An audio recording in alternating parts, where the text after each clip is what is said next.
My fellow Singaporeans, good afternoon.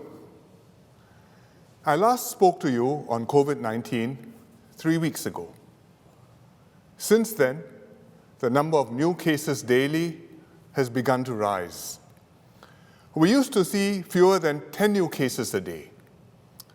But in the last 2 weeks, despite our best efforts, we have routinely had more than 50 new cases daily. Initially, many of the new cases were imported from overseas, mostly returning Singaporeans. Then last week, we began to have more local cases. Furthermore, despite our good contact tracing, for nearly half of these cases, we don't know where or from whom the person caught the virus. And this suggests that there are more people out there who are infected, but who have not been identified. And they may be passing the virus unknowingly to others. In the last few days, we have also discovered several clusters at foreign worker dormitories and one at a nursing home. These are very worrying because large numbers of people live together in dormitories and nursing homes. A single case can quickly lead to a large cluster. Furthermore, nursing home patients are mostly old and frail and very vulnerable to the virus. As the situation developed over the past weeks, we have tightened our safe distancing measures progressively. Singaporeans have responded well, calmly and responsibly, and made adjustments in their daily lives. By working together, we have kept the outbreak under control. But looking at the trend, I am worried that unless we take further steps, things will gradually get worse, or another big cluster may push things over the edge. I discussed this with a multi-ministry task force. We have decided that instead of tightening incrementally over the next few weeks, we should make a decisive move now to preempt escalating infections. We will therefore impose significantly stricter measures. This is like a circuit breaker. It will help to reduce the risk of a big outbreak occurring. And it should also help to gradually bring our numbers down. And this, in turn, will allow us to relax some of the measures. This circuit breaker will apply for 1 month in the first instance. The task force is holding a press conference immediately after I finish speaking to you to explain the details. But let me give you the key points. First, we will close most workplaces, except for essential services and key economic sectors.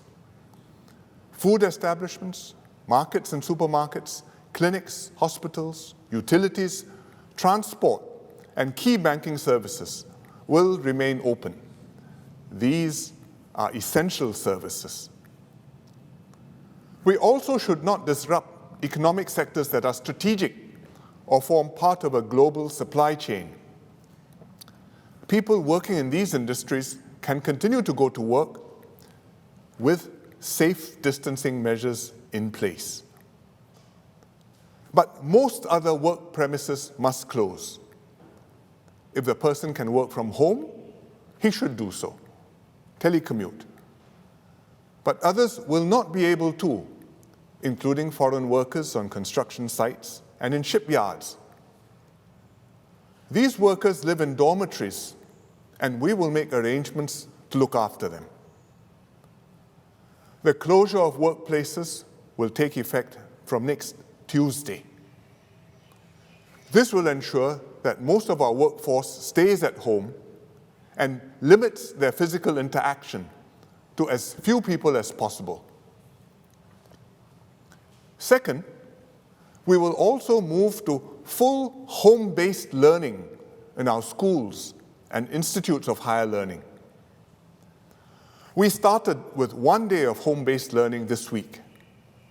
This has gone smoothly, with some teething issues being resolved.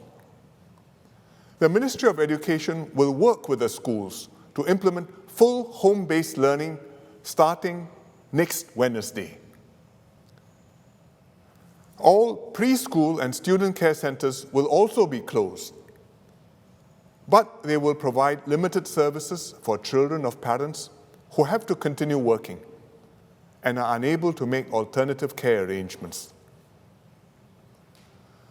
Third, we will tighten restrictions on movements and gatherings of people. It boils down to 3 things. First, stay at home as much as possible.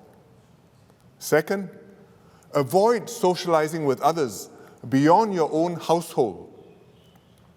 Gatherings should be confined to your household. Avoid visiting even your extended families who are not staying with you, especially if they are elderly or vulnerable. Third, go out only to do essential things. For work, if you are in essential services or in a key economic sector. To buy food at markets or to take out from restaurants and hawker centers. Or to exercise in the neighborhood park, keeping a safe distance from others. The spirit of these measures is to get all of us to minimize physical contact. If we don't go out, if we avoid contact with others, then the virus won't be able to spread. It's as simple as that. But I know this is very hard to do. It's very hard as a practical matter in places like hawker centers and wet markets, because it's difficult to practice safe distancing, especially on the weekends when it's crowded. It will help if we all adjust our habits. For example, do our marketing on weekdays instead of weekends to avoid the crowd. We will also deploy more safe distancing ambassadors to encourage people not to crowd together. So please cooperate with them. Safe distancing is also hard for a psychological and emotional reason. It goes very much against our human instincts. It is in our nature to want to socialize, to be close to those we are talking to take comfort in the warmth and company of friends and family. I fully understand this, but I hope you will also understand why we all have to take social distancing extremely seriously in this period. Because this is the only effective way to slow the transmission of the virus so that we gradually bring our numbers down. It's also the best way to keep our families safe, and particularly to protect our seniors from getting ill. So please, bear with the painful adjustments that we have to make. Each and every one of us can and must do our part to keep everyone in Singapore safe from COVID-19.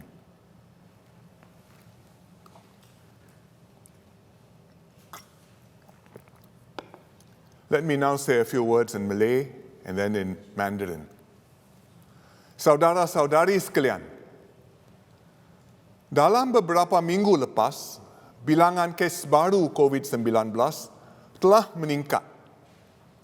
Kami memantau perkembangan ini dengan teliti dan mengetatkan langkah berjaga-jaga secara beransur-ansur.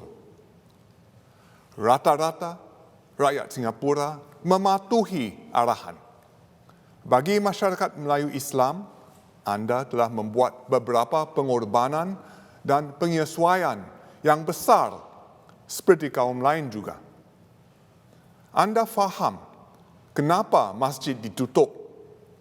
Anda mengamalkan salam mufti dan menundakan majlis keramaian yang penting seperti majlis perkahwinan. Seperti yang diterangkan mufti, masyarakat Islam juga perlu membuat penyesuaian bagi Ramadan dan bulan Syawal yang bakal menjelang. Saya sendiri kecewa kita tidak akan ada bazar di Geylang Serai tahun ini. Kesal sekali. Tetapi ini tidak boleh dielakkan. Terima kasih kerana memberikan kerjasama anda. Keadaan masih terkawal, tetapi pemerintah bimbang sekiranya kes baru terus meningkat, mungkin kemudian bilangan kes akan melonjak dengan tinggi. Oleh itu, kami telah memutuskan untuk melaksanakan langkah berjaga-jaga yang lebih ketat selama sebulan. Kami akan menutup sebahagian besar tempat kerja, sekolah dan prasekolah. Tetapi perkhidmatan penting seperti pasar dan pasar raya, tempat makan dan pengangkutan awam akan terus dibuka. Anda masih boleh mendapatkan barang-barang dapur anda dan masih boleh membeli makanan di pusat penjajah.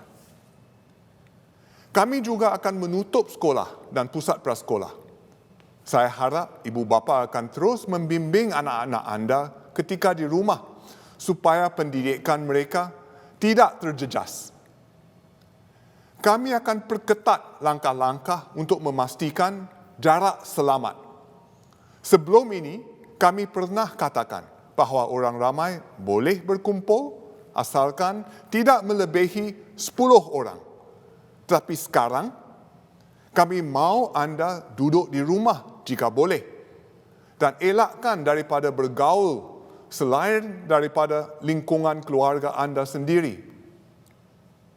Saya tahu ini suatu yang sangat susah untuk dilakukan kerana kita semua mahukan teman dan berhubung dengan orang lain serta berbual dan beramah tamah bersama rakan-rakan dan saudara mara kita.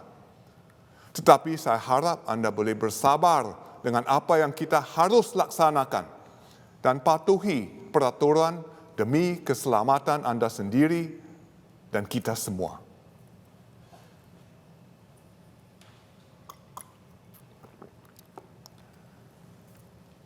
各位同胞，过去几个星期，冠状病毒的确诊病例逐步增加，我们密切关注事态的发展，并且随着疫情的演变，逐步加紧防控措施，以保障国人的健康。非常感谢大家的合作，遵守相关的规定。现在的情况继续受到控制，但我担心，如果这种趋势持续下去，我们迟早会面临病例大幅度增加的风险。因此，我们决定暂时采取更严格的措施，尽量减少人与人之间的接触，防止病毒扩散。这些措施将为期1个月。我们将下令暂时关闭提供非必要服务的商店，但是巴萨、超市、小贩中心、餐馆和公共交通等基本服务将照常营业。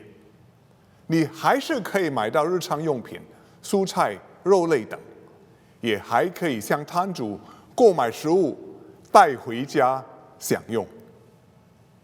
我们也将关闭学校和学前教育中心，但我们会给你时间去安排。在关闭期间，孩子由谁照料？我们会为那些还是需要工作或是无法安排人手照顾孩子的父母亲提供协助。教育部长稍后会详细说明。此外，我们将加强安全距离措施。过去的做法是，人们可以继续有聚会，只要人数不超过10个。但现在，我们希望你尽可能留在家里，除了与一起同住的家庭成员以外，请避免出门参加社交活动。我知道有些是大家庭，亲人也住得很近。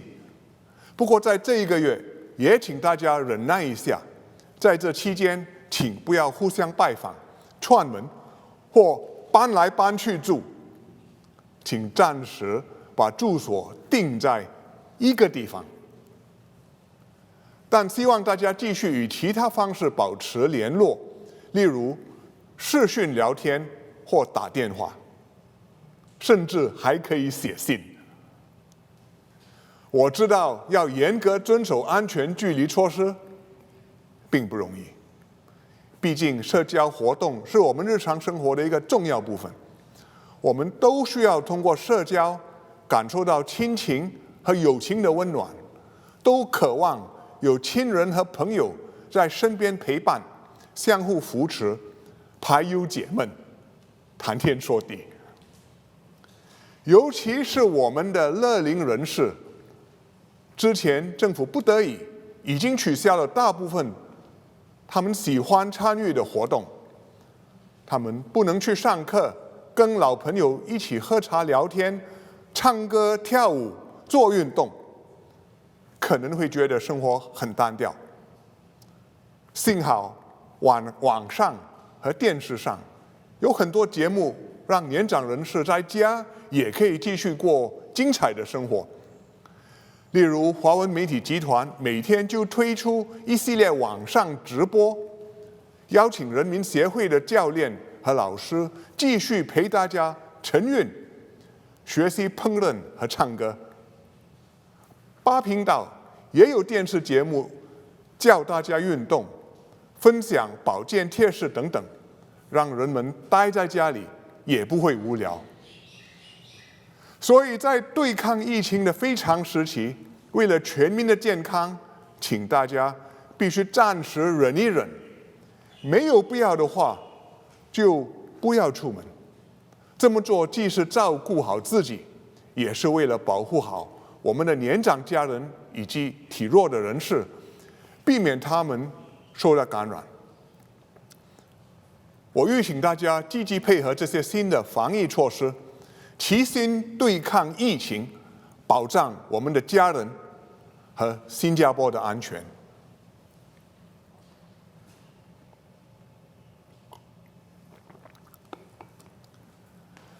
I decided to speak to you directly today to explain why we need to make this major move now, but also to reassure you that things will be all right.